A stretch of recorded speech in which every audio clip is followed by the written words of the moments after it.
discuss Flinders interaction analysis technique. Flinders interaction analysis technique, and this technique is used for teacher training. We can use it for training teachers in the pre-service stage as well as in the in-service stage. तो इसमें हम बेटा क्या करते हैं, we use a coding mechanism. हम मानते हैं कि क्लासरूम में जो टीचर और स्टूडेंट में इंटरेक्शन हो रही है उसको हम रिकॉर्ड कर सकते हैं, इसलिए फ्लेंडर को हम क्लासरूम इंटरेक्शन टेक्निक भी बोलते हैं. Classroom interaction analysis technique. Now when I say interaction, what does it mean? Interaction means action between two groups.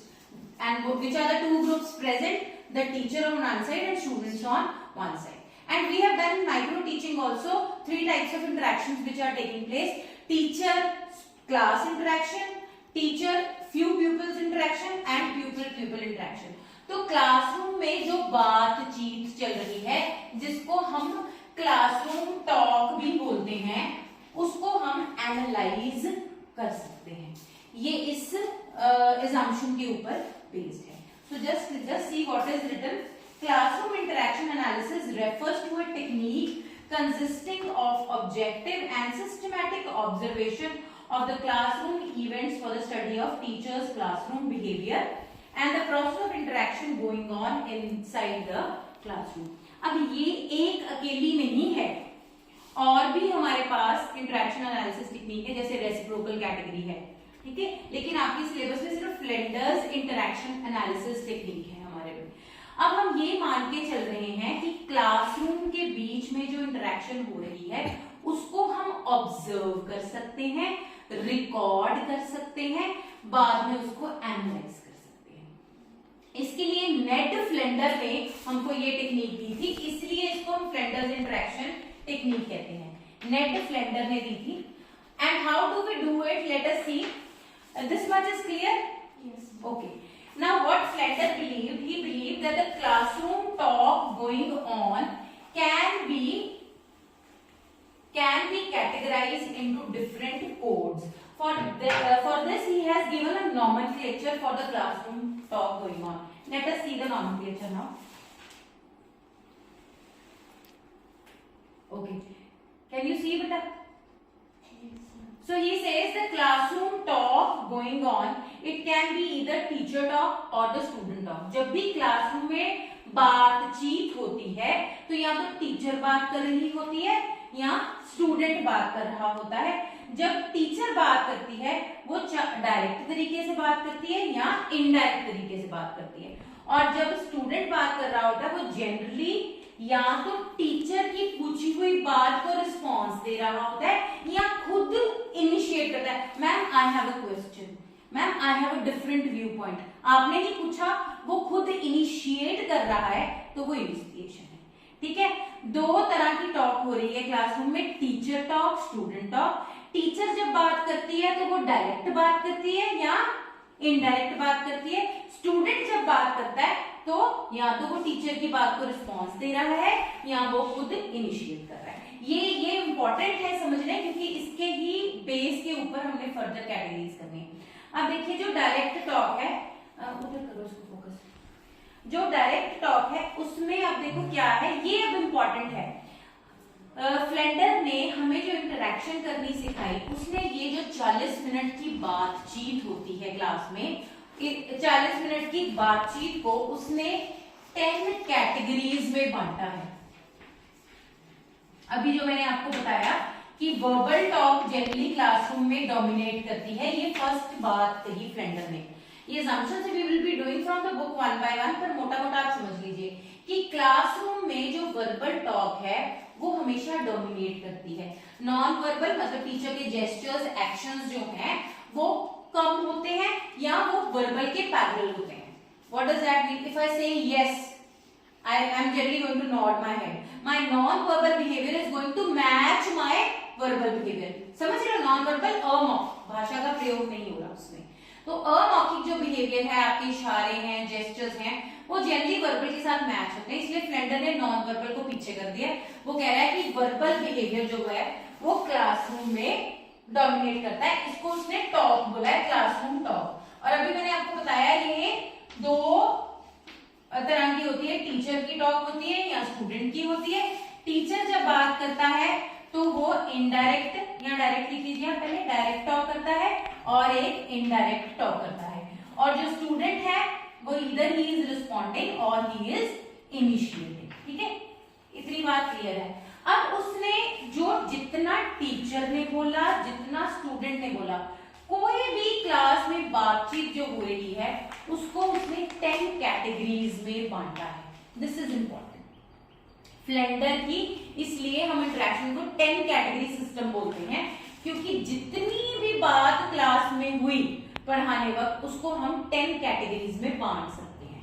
ठीक है, तो वो भी हम देखते हैं कौन कौन सी कैटेगरीज हैं। डायरेक्ट टॉक में कौन सी है, इनडायरेक्ट में कौन सी है, रिस्पॉन्स और इनिशिएशन में कौन सी है। वो स्क्रीन पे देखिए आपके पास आ रही है। देखिए डायरेक्ट टॉक में टीचर या तो लेक्चर दे रहा होता है, क्लियर, या वो directions. Please open up your copies on page number this. ठीक है, directions, do this, do that, निर्देश देना। ठीक है, यहाँ लेक्चर देना या निर्देश। समझ आई श्वेता आपको ये बात है। तीसरी बात है क्रिटिसाइजिंग और जस्टिफाइंग अथॉरिटी। क्रिटिसाइजिंग और justifying, no you are not suppose to do it like this, do it the way I have told you. ठीक है, बच्चा डिविएट कर रहा है आपके क्लासरूम पैटर्न बिहेवियर जो आप चाहते हो, तो आप वहां पे उसको criticize in the sense you tell him to do this, not to do that. Criticizing और justifying authority, I am the boss of the class, मतलब not in an undemocratic way. Sometimes you tell the student no बेटा do it this way, tell it the way I have solve the sum the way I have told you. तो वो criticising और justifying authority है। अभी मैं आगे इसका समझाऊंगी coding का, पर ये पहले आप कैटेगरीज देखिए। यानी डायरेक्ट टॉक में हमारे पास कितनी आ गई है, 3 कैटेगरीज आ गई हैं। अब इनडायरेक्ट में देखो कौन कौन सी है। पहले एक्सेप्टिंग फीलिंग्स, आपने क्लास में कुछ बोला, आपने क्लास में कुछ बोला, ma'am I feel this way, I respect your feelings, I agree with you, yes you are feeling right. जो भी आपने अपनी भावना एक्सप्रेस की, you know that cognitive, cognitive और अफेक्टिव तीनों ही डोमेन्स होते हैं ना हमारे बिहेवियर के। बच्चे ने कोई अपनी फीलिंग एक्सप्रेस की, आपने एक्सेप्ट की, आपने एक्सेप्ट की, that is one way of indirect talk. Why? Because you spoke first and I accepted later, इसलिए वो इनडायरेक्ट है। मैं सीधा नहीं बोली, आप बोले, आपकी बात को, आपकी भावना को मैंने एक्सेप्ट किया, तो वो एक्सेप्ट है। इज इट क्लियर बेटा? Next is praising and encouraging. You did something, you gave an answer, yes, very good, yes, she has a different point, yes, Rajan has done her work, it is correct. तो आपने again आपने कोई behaviour किया, उसको मैंने praise या encourage किया, वो दूसरा हो गया। नेक्स्ट मैं क्या कर सकती हूँ, आपने कोई आइडिया एक्सप्रेस किया, you know we are writing an essay and I am telling you to tell the points. कोई भी ऐसा काम कर रहे हैं and you say ma'am I have one point in mind and ऐसे अच्छा बताओ, है ना, you say yes, you are right, I agree with you, she has a different point. When I accept your ideas, then also it is indirect, because first you gave an idea, then I accepted the idea. So, आपको समझ आ रही है?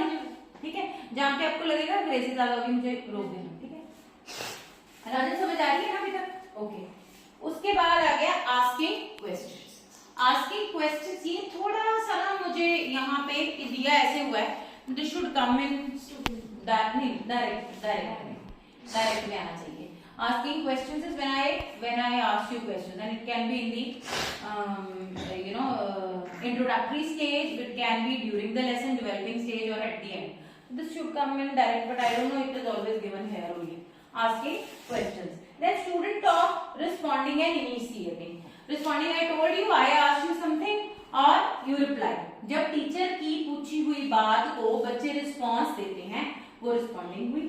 जब बच्चा खुद से अपना idea, जैसे एक्सेप्ट, अब देखो अगर मैं वो वाला पॉइंट बोल रही हूँ एक्सेप्ट फीलिंग, तो वो क्या होगा, आपने इनिशिएट किया तब मैंने एक्सेप्ट किया। समझे मेरी बात? ये कैसे पैरेलल चलनी है चीजें। जब मैं एक्सेप्ट फीलिंग कर रही हूँ उससे पहले क्या हुआ होगा, आपने कोई फीलिंग बताई होगी ना, आपने इनिशिएट किया होगा। एक्सेप्ट आइडिया, मैंने आपका कोई आइडिया एक्सेप्ट किया, यानी आपने कुछ इनिशिएट किया होगा, क्लास में कुछ बोला होगा, तो ये पैरेलल चलती है, अभी आपको क्लियर होगा जब हम आगे करेंगे। तो ये हमने कितनी की 3 ये हो गई, 4 ये हो गई, ये 1 and 2। अब 4 5 6 7 8 9 and 10th one is silence or confusion।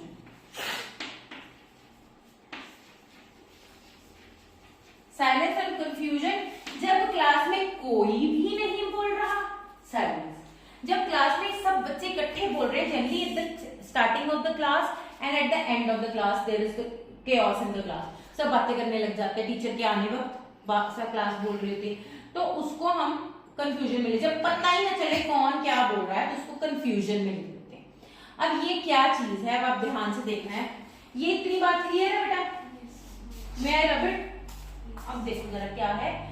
अब फ्लेंडर ने हमें बोला है कि इस सारे सिस्टम को हम जो टॉप हो रही है यानी 10 कैटेगरीज में बांट रहे हैं, 10 कैटेगरी सिस्टम, और ये 10 कैटेगरीज को उसने 10 कोड दे दिए हैं। अब देखो number 1 code and teacher behaviour क्या था या स्टूडेंट बिहेवियर क्या था। नंबर 1 में क्या था, बोलो नो मैंने वो पेन से ठीक किए हुए हैं, तो वो ये आप अपनी बुक में करेक्शन कर लेंगे। नंबर 1 है आपका accept feeling, very very important, you can not change the numbering, ये आपने याद रखना है। Accept feeling. नंबर 2 प्रेजिंग और encouraging, then ये आप नोट कर सकते हैं कि ये लर्न करते होते हैं, this you have to learn by heart. ये कोड नंबर याद करना है, आगे आपको यूज होने वाला है तो उसको भी माइंड में बिठा लो, ये आपने मुझे बताना है 1 2 3 ये करना है हमें। थर्ड क्या है, asking questions, no accepting ideas, accepting ideas। Number 4 asking questions, asking questions, then lecturing। Number 6 directing। Number 7 is criticizing or justifying criticizing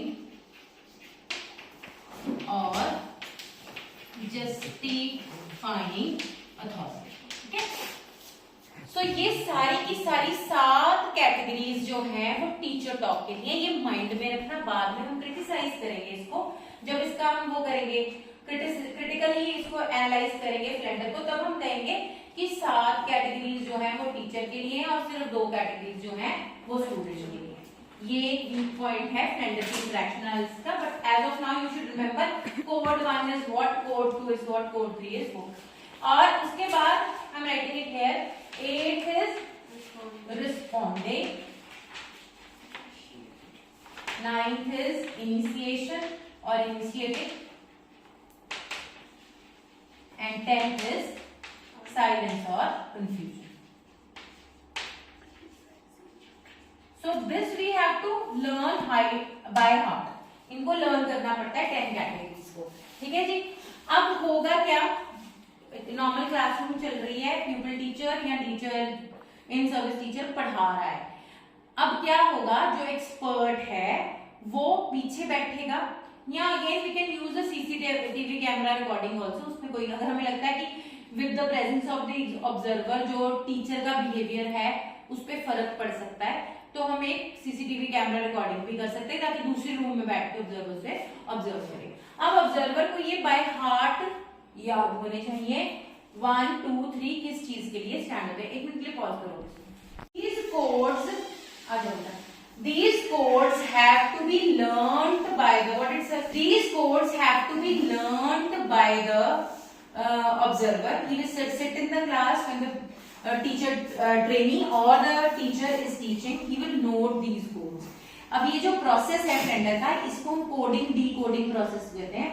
ये कोड्स पहले उसको लर्न होंगे और क्लासरूम में in the beginning of the classroom he will sit at the back और he can use the CCTV camera to see what the teacher is doing, and when the classroom begins, he is going to start noting the codes of the behavior which is going on in the classroom. ठीक है, इसको भी हम समझते हैं, but before that let us see a few assumptions which the observer should keep in mind while giving the codes. Okay, see here, this is the coding process.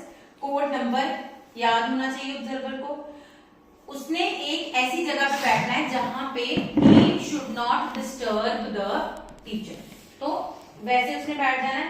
फिर recording the category number at an interval of every 3 seconds he should record the category number. ये rules हैं coding करने वाले. 10 code हमने याद कर लिए किरण. Number 1 ये है, नंबर 2 ये है, नंबर 3 ये है. और अब ऑब्जर्वर बैठ गया, उसके पास पेन पेपर या कुछ नहीं उसने करना, उसने कोड्स लिखने हैं. जब टीचर जो बिहेवियर कर जाएगा वो उसका कोड, अगर क्वेश्चन पूछ रहा है 4 नंबर डाल दिया, अगर वो लेक्चर दे रहा है 5 नंबर डाल दिया. रूल क्या है, 3-3 सेकंड के बाद उसने ऑब्जर्वेशन लेनी है. तो समझिए अगर 40 मिनट का पेपर है तो कितने सेकंड्स हुए हमारे पास, 2400 सेकंड्स हुए, है ना, एम आई राइट. और इसको अब 3-3 सेकंड पे करना है, इसका मतलब नियरली 800 कोड वो नोट करेगा. 800 नहीं भी जाएगा, 20-25 मिनट ही बीच में वो पढ़ा रहा है, 5 मिनट पहले उसने रिकैलकुलेट किया है, कुछ भी सॉरी प्रीवियस नॉलेज टेस्टिंग की या कुछ भी किया है, तो it will be around 500 something, 400-500 observations तो उसकी होंगी. ठीक है, तो 3-3 सेकंड के बाद उसने कोड जो है वो नोट करके जाना है, साथ ही साथ ही लिखना है. इंस्टेंट रिकॉर्डिंग, जैसे देखा समझ आ गया उसको ये लेक्चर हो रहा है, 5 नंबर लिख देना है. ठीक है, टीचर डायरेक्शंस दे रही है, 6 नंबर लिख देना है. बच्चा रिस्पॉन्स दे रहा है, 8 नंबर लिख देना है. आपको श्वेता समझ आ रही है ना बात. रिकॉर्डिंग इन अनसर्टेनिटी, ये रूल्स हैं जो अपने यूज करने हैं as an observer. Recording in case of uncertainty, उसमें क्या होता है बेटा, अब देखिए क्या हुआ. Let us make a hypothetical recording. Classroom शुरू हुई, सबसे पहले हम इससे ज्यूम करते हैं कि टीचर ने आके बच्चों से क्वेश्चन, जनरली आपके लेसन प्लान से शुरू होते हैं, क्वेश्चंस पूछे. एक कस्टमरी जो है हमने 10 नंबर डालने हैं, पहले साइलेंस है. तो टीचर ने बच्चों से कहा कि चलो बच्चों हमने कल कुछ किया था उसको रिवाइज करते हैं. उसने पहला क्वेश्चन पूछा 4 नंबर, 4 है ना आस्किंग क्वेश्चन. इसका क्या होगा पैरेलल, अब स्टूडेंट क्या करेगा, रिस्पॉन्स 8 नंबर, राइट. फिर कोई एक और क्वेश्चन पूछा, फिर बच्चे ने रिस्पॉन्स दिया, फिर क्वेश्चन पूछा, फिर बच्चे ने रिस्पॉन्स दिया. मे बी 2 बच्चों से रिस्पॉन्स ले लिए, 3 से ले लिए, हो सकता है ना, एक ही क्वेश्चन के 2-3 जगह से रिस्पॉन्स ले लिए. उसके बाद मे बी टीचर ने अब लेक्चर देना शुरू कर दिया 5. अब ये वाली तो होती जाएंगी. रूल अभी हमने क्या किया कि 3 सेकंड के बाद ऑब्जर्वेशन लिखनी है. तो generally if I ask what is your name, this can happen in 3 seconds. तो इसका मतलब ये नहीं है कि मैं लिखूंगी 3 सेकंड तक. 3 सेकंड के बीच में अगर कैटेगरी चेंज होगी तो मैं लिख दूंगी. ये रूल याद रखना है आपने. 3 के बाद तो लिखनी ही है, 3 से पहले अगर कैटेगरी चेंज हो जाती है तो भी लिख देनी है. अब जहां पे प्रॉब्लम आती है वो लेक्चरिंग में आती है. लेक्चरिंग में क्या है, कम से कम 5 मिनट तो टीचर कुछ बोलेगी ना, तभी बाद में उसके कुछ और करेगी. तो आपने 3-3 सेकंड के बाद 5-5 लिख ही जाना है. समझे मेरी बात. 3-3 सेकंड्स के बाद 5-5-5-5 लिख ही जाओगे जब तक वो लेक्चर देगी. बीच में अगर उसने बच्चे ने कोई किसी ने कुछ किया, what are you doing, please don't do like this, criticizing और justifying authority. Please pay attention, I think you are not listening to me. Justifying authority, ठीक है. तो वो भी बीच बीच में अगर कहीं टच आता है तो वो आपने रिकॉर्ड करना है. अब नेक्स्ट पॉइंट मैं आपको बता रही हूँ, recording in case of uncertainty. अब मुझे ये समझ नहीं आ रहा ये 6 है कि 7 है. ठीक है, एज एन ऑब्जर्वर मैं क्लियर नहीं हूँ, अनसर्टन हूँ. अब वो रूल देखिए क्या होता है, उसमें क्या करना है, ध्यान से देखिए. If there is uncertainty about in which of the 2 or more categories a statement belongs, the observer should select the category that is numerically farthest from the category 5. For example, if the observer is in doubt between category 5 and 7, he will record 7. If he is not sure whether it is 2 or 3, he may record 2. अब ये देखो ऐसे 1 2 3 4 5 6 7 8 9 10। अब मुझे ये centre मान लेना है मैंने, मुझे पता नहीं चल रहा कि 2 है कि 3 है, तो जो 5 से परे है, पीछे है, उसको दूर है, उसको रिकॉर्ड करना है।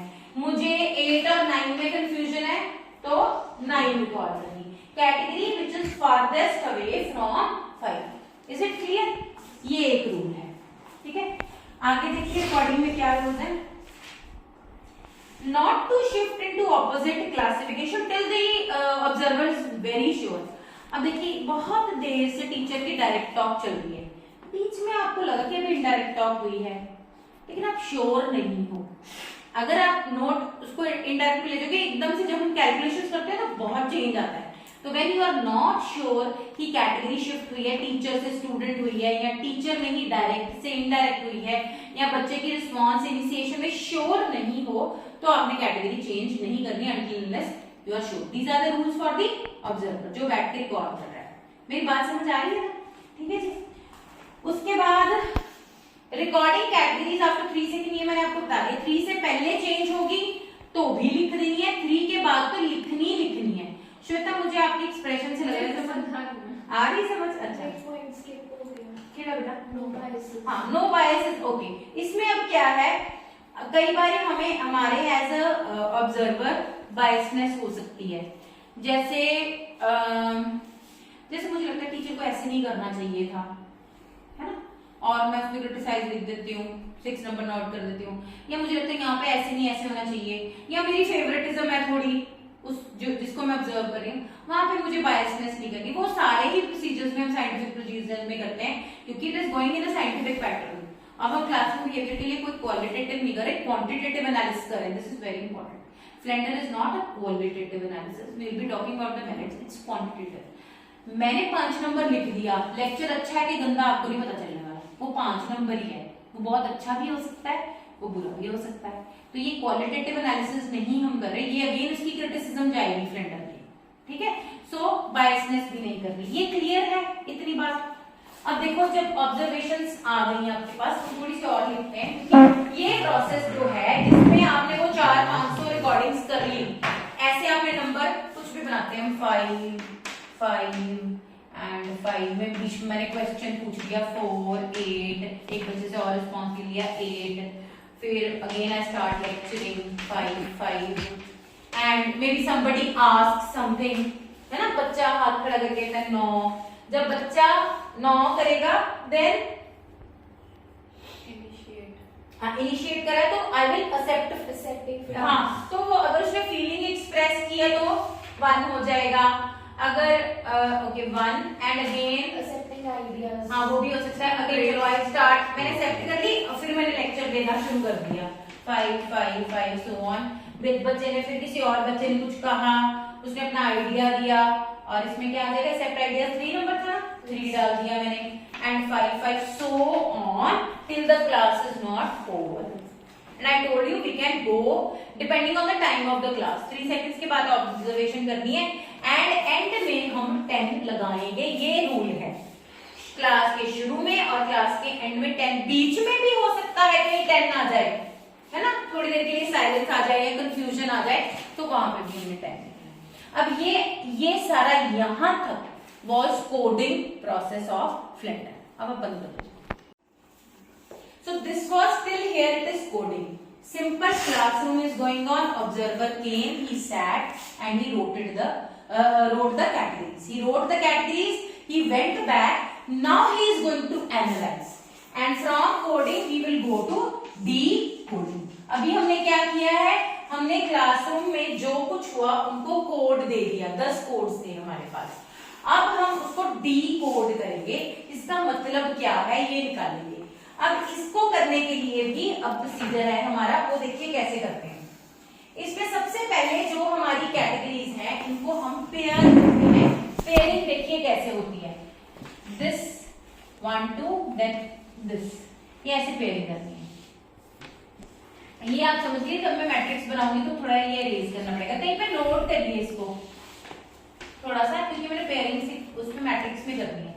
मुझे आप बताएंगे मुझे इसको रब करना पड़ेगा, ये नोट कर लीजिए। हाइपोथेटिकली है, कहीं पे भी आप 2 3 भी लिख सकते थे, कोई चक्कर नहीं है, लिख लीजिए कहीं पे बीच में 2b 3b, ठीक है, ताकि हमारे पास वैरायटी सी आ जाए। लिखा हुआ 4 भी लिखा हुआ है, ठीक है, इसको कर लीजिए नोट। ओके, अब पेयरिंग समझ आ रही है आपको बेटा? पहला नंबर, दूसरा नंबर, ऐसे ये, क्योंकि जब हमने पेयरिंग करनी है ये पेयर उठाने हैं, ये ऐसे उठाऊंगी इसलिए पेयरिंग जरूरी है, ऐसे ही आपने शो करनी है। पहला नंबर, दूसरा नंबर, उसको स्क्वायर कर लीजिए, ब्रैकेट डाल दीजिए, इसको ब्रैकेट में कर दीजिए, नेक्स्ट, देन नेक्स्ट, मतलब एक नंबर 2 बार यूज हो रहा है, ये देख रहे हो ना आप? 4 पहले फर्स्ट आया, फिर ये 4 जो है सॉरी सेकंड आया, फिर फर्स्ट आएगा, सेकंड आएगा, फिर फर्स्ट आएगा, ये ऐसे ही सारी आपने पेयरिंग कर लेनी है। जैसे वो 6 के साथ 5 है, यहाँ पे अगर आपने पेन से लिखा हो तो पेंसिल के साथ लिख के इसको भी यूज करना दोबारा से, तो ये सारी पेयरिंग हो जाएगी। क्लियर है इतनी बात? ठीक है, नाउ गोइंग टू ड्रॉ, ये नोट कर लिया तो मैं करूँ, ये कम से कम एक लाइन कर लो, मैं कर लिया, चलो। अब हम इसको पेयरिंग का मैट्रिक्स में प्लॉट करेंगे। अब ये जो पार्ट है कैलकुलेशन वाला पार्ट शुरू हो गया, इसलिए इसको एनालिसिस बोलते हैं। We are going to analyse the raw scores, जैसे आप स्टैट्स में करते हैं, ये हमारे स्कोर है, इसको एनालाइज करना है, इसका क्या मतलब है। अब इसके लिए we will make a 10 by 10 matrix, 10 into 10 matrix बनानी है हमने। मैट्रिक्स क्या होती है? रोज एंड कॉलम वाली, राइट? ठीक है, अब आपने if I am able to you know draw, I let me rub the part also, I need more space. Okay, let us draw the matrix now. Make a 10 by 10 matrix with 10 rows and 10 columns. I show it in the book also. ये बनी हुई है, आ रही है ना आपको? ठीक है, तो आपने ऐसे 10 कॉलम्स 11 और 12 ये उसके लिखने के लिए, तो आप 12 ड्रॉ करिए, 12 इस तरफ और 12 इस तरफ है, मतलब यूज 10 होने आपके। I can maybe increase it also.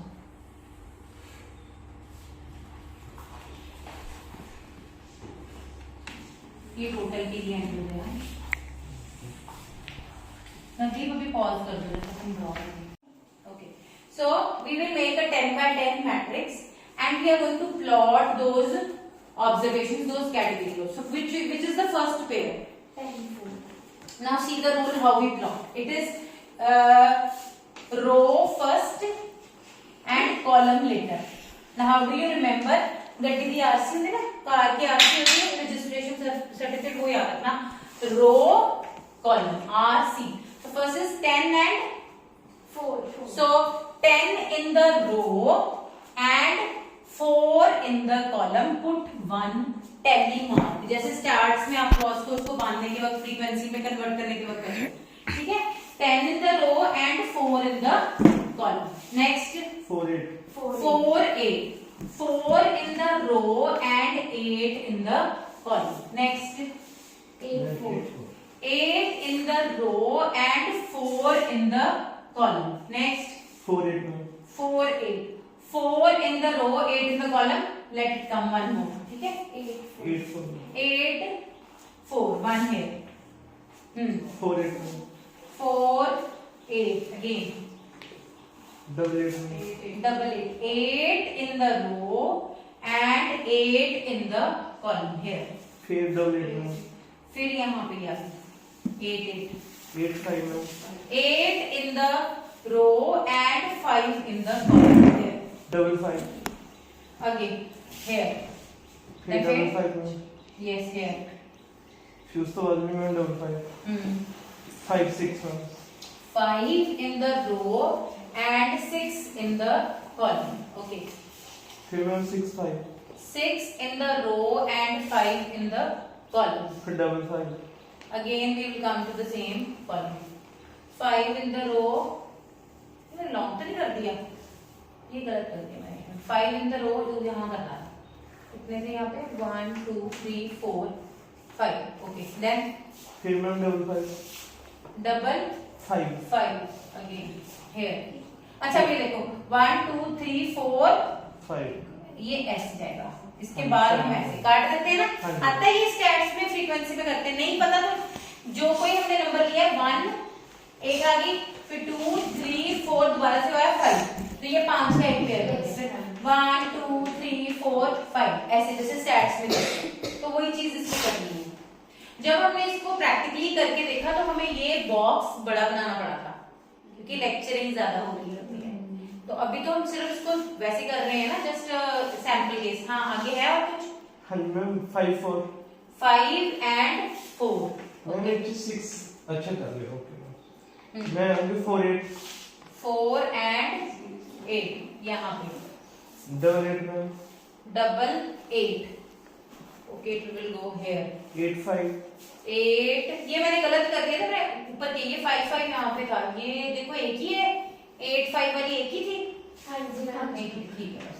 हाँ अभी क्या बोला मैं? 8 5 बोलो 5 मैम। है मैम। 8 5 यहाँ पे 5 2 ma'am 5 and 2 okay 2 5 2 and 5 okay double 5 here 5 9 5 and 9 9 1 wait 5 and 9 then 9 1 ma'am 9 and 1 यहाँ पे 1 5 1 and 5 here double 5 5 and 5 here फिर ma'am double 5 5 9 5 and 9 okay 9 3 9 and 3 हाँ जी okay you can go here okay 3 5 3 and 5 okay 5 10 5 and 10 10 चलो अब हम इतना ही लेते हैं। हाँ जी, एक छोटा सा केस लेते हैं। अब अभी हमें कैसे पता चलेगा हमने प्लॉटिंग ठीक की है कि नहीं ठीक की? कैसे पता चलता होता है? प्लॉटिंग ठीक की है कैसे पता चलता है? Let's see we will sum up the rows and then sum up the column. इसको इस रो में एक एंट्री, इस रो में एक एंट्री, इस रो में 1, इसमें देखो 4, इसमें 1 2 and 7 8 9 10 11 12 13 14 ठीक है। then 1 then no entry 0 then 1 2 3 4 5 6 7 अभी ये 1 2 मैम 2 3 9 1 ओके सॉरी हाँ ये 2 then 1 अभी देखो this is sum of rows. तो कैसे पता है? Sum of the rows is equal to sum of the columns आ गया, तो समझो हमने प्लॉटिंग ठीक की है। अब इसको ऐड करो, पहले वाले के 1 दूसरा 1 बराबर आ रहा है, देखो वहां पे आपने देखना है। अब पहली कॉलम का पहले रो का सेम होना चाहिए, उससे आपको पता चल जाता है कि यहाँ पे मार्किंग में गड़बड़ तो नहीं की। 3 में अगेन 1 वहां पे कितना था? 1 हाँ अब 1 2 3 4 अब इसको करो 1 2 3 4 5 6 6 and 5 11 12 13 14 ठीक है। आगे 1 आगे 0 आगे 3 and 7 ठीक है and 2 and 1। अब इसको सारे को जोड़ो, टोटल करो 2 3 3 4 7 7 and 14 21 22 22 and 7 29 30 31 32 उधर से भी जोड़ो, सेम होना चाहिए, ये भी सेम ही होगा सेम ठीक है। सो अभी ये तो हमने बहुत छोटा सा एग्जांपल लिया, मैंने आपको बोला 400 to 500 का चला जाता है, वो देखिए ये बहुत बड़ा वाला यहाँ बना हुआ है। ये कैसे आया है हमारे पास? अब जब मैं इन सारी फ्रीक्वेंसीज जो थी उनको सॉरी टैलीज जो थी उनको फ्रीक्वेंसीज में कवर कर दूं। ये कितना था मेरा? 5 6 7 8 था ना? Yes ma'am. हाँ तो मैं यहाँ पे 8 लिख सकती हूँ, तो ऐसा टेबल आ जाएगा आपके पास। समझ गए ना? जहां पे ज्यादा यहाँ पे 2 लिख दिया, जैसे यहाँ पे भी 2 लिख दिया 3। क्लियर होगी ये बात? मैं सारे नहीं लिख रही, आपको क्लियर होगी। पहले वो मैट्रिक्स बनेगी टैलीज वाली, फिर उसके बाद हमने टैलीज को फ्रीक्वेंसी में कन्वर्ट कर दिया, फिर ये सारे कैलकुलेशन। इतनी बात क्लियर है? कहाँ पे? यहाँ पे ओके ठीक है ना? अभी 2 मिनट के लिए पॉज। यहाँ पे भी ये बड़ा वाला एग्जाम्पल दिया हुआ है, जैसे मैंने आपको बोला था इसमें 421 है ना ऑब्जर्वेशंस जो है, पर हम सिंपल वाले को लेते हैं। द फॉलोइंग कंक्लूजन्स में बी राइट। अब यहाँ तक में सिंपल वाली 3 चीजें हम निकालेंगे। पहली बात, अब ये क्लासरूम में हम देखते हैं कि टीचर टॉक कितनी हुई है, तो वो क्या करेंगे, टीचर टॉक के लिए हमें मालूम है यहाँ तक है 7 तक, राइट। तो 7 तक का आप टोटल निकालो, 1 2 3 3 + 4 7 7 and 14 21 22। Simple percentage teacher talk कैसे निकाली हमने, 22 डिवाइडेड बाय 32 इंटू 100 कितनी आती है देखो जरा।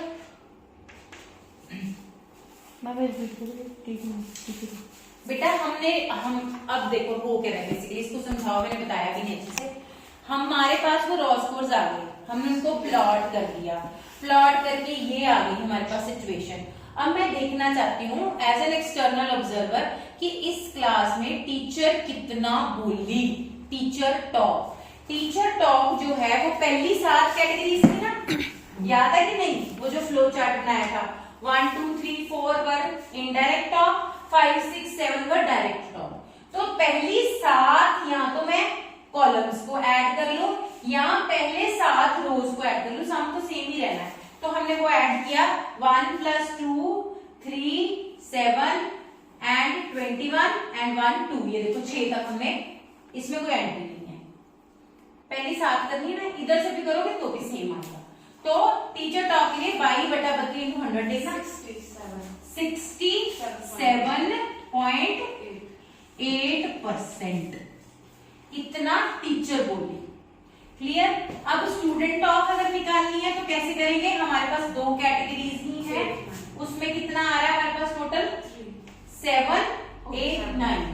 ये देखो 7 8 9/32।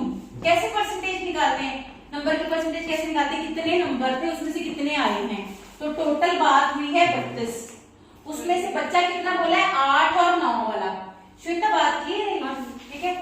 8 में 7 हमारे पास एंट्री है, 9 में 2 की 7 जमा 9, मतलब 9 जो एंट्रीज हैं वो स्टूडेंट के लिए हैं। तो अगर परसेंटेज 9 डिवाइडेड बाय 32 इंटू 100, ठीक है, ये कितना आया 28.1%। अच्छा, एक 10th रह गई, साइलेंस और कंफ्यूजन, वो 1 है हमारे पास। तो 1/1 नहीं होनी चाहिए थी, हमने प्लॉट नहीं ना पूरा किया। एक शुरू में भी होगी, 2 तक होगी, हाँ 2 पर 10 वाली एक बार ही आएगी ना। 10 लास्ट की तो आनी है। मैं स्टार्टिंग 10 4 था, 10 4 था, पर 10 4 दोबारा से यूज नहीं ना हुआ। हाँ, ये बात है। चलो एनीवेज 1 बाय निकालो 32 इंटू 100 0.031%, ठीक है, ये भी परसेंट। तो अब इसको हम ऐड करें तो ये 100 बनना चाहिए, बस ये बात है। साइलेंस तो अलग है, साइलेंस क्या है बेसिकली, ना मैं बोल रही हूँ ना आप बोल रहे हो, तो वो उसको ना टीचर टॉक में डालेंगे, ना कोई भी बोल रहा है, ये सभी बोल रहे हैं, पता नहीं चल रहा। जो 32 है वो इनका टोटल हो गया। हाँ हाँ हाँ, जो 22 है वो जितने लोग आगे आते हैं, जैसे इसमें 7 है 7 लोग बस लोग हाँ, हाँ, 2 आएगा, 100% तो आने जाना था। हाँ 100% आएगा क्योंकि सारा टोटल हो गया। अभी देखो ऐसे स्टूडेंट ऑफ में ये देखो 67.8, क्योंकि हमने राउंड ऑफ भी ना अपना किया, 68.7। हाँ तभी वही का 68.7 एंड 28.1 और एक क्या है आपका 0.03, लगभग उतना आ जाएगा। ये भी हमने कौन सा एक्यूरेसी से निकाला है, 96.8। ये कहीं पे फिर कुछ कैलकुलेशन में हमने की है गड़बड़। मैं उत्थे लास्ट 1 लगता है इसका कितना हो गया, 2 करके देखो उसको, 2/32 करो, फिर मैं उधर भी टोटल भी करेक्शन करनी होगी मैम। हाँ करनी पड़ेगी, सारों में चेंज होगी। छोड़ो, मतलब आपको अल्टीमेटली अराउंड 100% आ जाएगी ये आपकी। हमने वैसे प्लॉटिंग भी प्रॉपर्ली की, प्लॉटिंग भी ना हमने बीच में ही तो छोड़ दिया उसको, पॉइंट तक पूरा जाना चाहिए था। तो ये टोटल 100% आपकी आ जाएगी और आपको पता चल जाएगा कि क्लास में कौन डोमिनेट कर रहा है। This word is important. Is it a teacher dominated classroom और it is a student dominated classroom. और जितनी मैंने पास्ट में प्रैक्टिकल वर्क्स कराए, it is always teacher dominated classroom and that is a lesson for the pupil teacher और the teacher. ये जो हम कह रहे हैं ना टीचर बिहेवियर इंप्रूव करने के लिए, यहीं से अब आप जिसकी ऑब्जर्वेशन लिया उसको जब उसकी कैलकुलेशन दिखाओगे, ही और she will come to know कि उसकी क्लासरूम में वो डोमिनेट कर रही है कि student. And next time the pupil teacher can take steps to increase student initiation, because in the modern era we don't want teacher dominated classrooms, we want student dominance, student initiation response जो है वो ज्यादा होनी चाहिए। तो वो कब होगा? जब ये परसेंटेज बढ़ेगी, ये कम होगी। ये तो वैसे नाम मात्र है ना, ये चीजें में इन्वॉल्व होगा। बंद करिए। तो ये अभी